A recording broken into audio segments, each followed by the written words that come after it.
My last case is BDO Unibank Inc. versus Lau, GR number 227005, dated June 19, 2017. Here are the facts of the case. On March 9, 1999, respondent engineer Selwyn Lau filed before the RTC a complaint for collection of sum of money against Equitable Banking Corporation, now petitioner Banco de Oro Unibank, Everlink, Pacific Ventures Inc., and George Wu.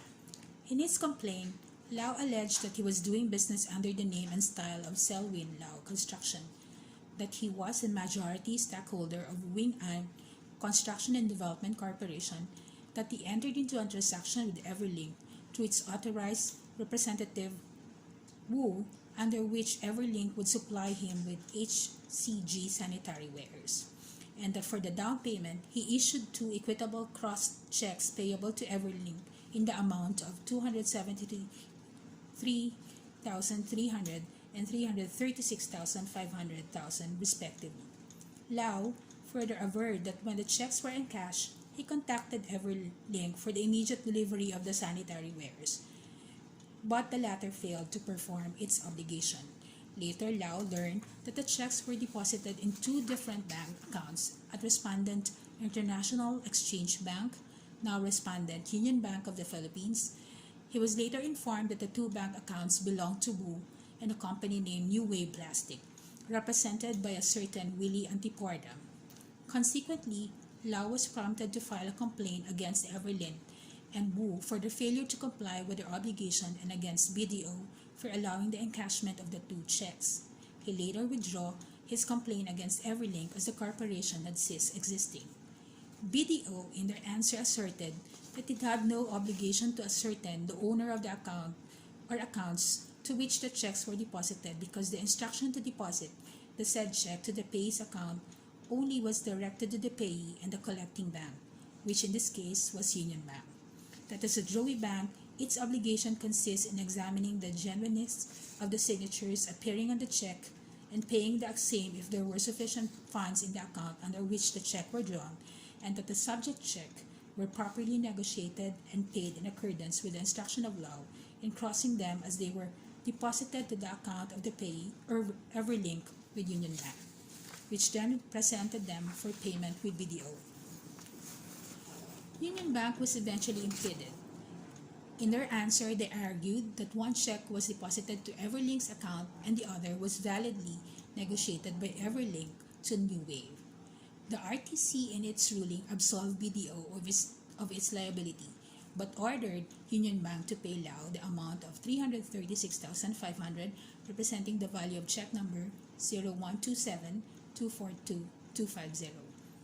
It found that the check was irregularly deposited and in cash because it was not issued for the account of Everlink, the payee, but for the account of New Wave. Thus, Union Bank was negligent in allowing the deposit and encashment of the said check without proper endorsement. The RTC wrote that considering that the subject check was a cross check, Union Bank failed to take reasonable steps in order to determine the validity of the representations made by Antiporda. Upon appeal, the CA modified the RTC's decision and ordered BDO to pay Lau the amount of $336,500 with legal interest from the time of filing of the complaint until its full satisfaction. The appellate court further directed Union Bank to reimburse BDO the aforementioned amount. It concurred with the RTC that Union Bank was liable because of its negligence and its guarantee on the validity of all prior endorsements or lack of it.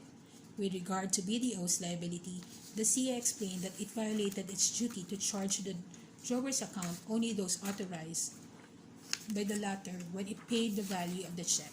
Thus, it held that BDO was liable for the amount charged to the drawer's account, hence this petition. The issue of the case, whether or not BDO is liable for the said sequence of transactions. Ruling of the Supreme Court, no. Even with such clear violation by BDO of its duty, the loss would have ultimately pertained to Union Bank. Under Section 66 of the Negotiable Instruments Law, an endorser warrants that the instrument is genuine and in all respects what it purports to be. that he has good title to it, that all prior parties had capacity to contract, and that the instrument is at the time of his endorsement valid and subsisting. It has been repeatedly held that in check transactions, the collecting bank generally suffers the loss because it has the duty to ascertain whether all endorsements are genuine or not, considering that the act of presenting the check for payment to the drawee is an assertion that the party making the presentment has done its duty to ascertain the genuineness of the endorsements. If any of the warranties made by the collecting bank turns out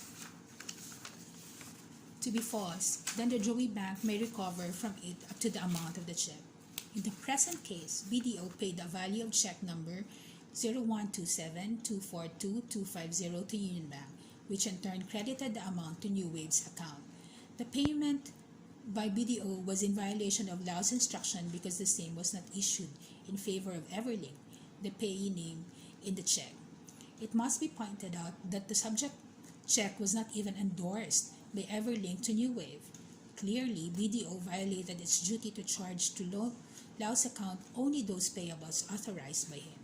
Nevertheless, even with such clear violation by BDO of its duty, the loss would have ultimately pertained to Union Bank.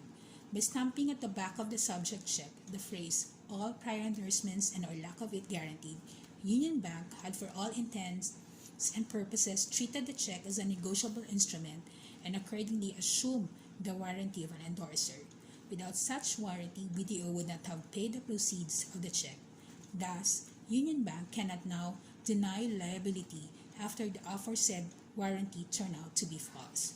Union Bank was clearly negligent when it allowed the check to be presented by and deposited in the account of New Wave despite knowledge that it was not the payee named therein. Further, it could not have escaped attention that the subject checks were cross checks.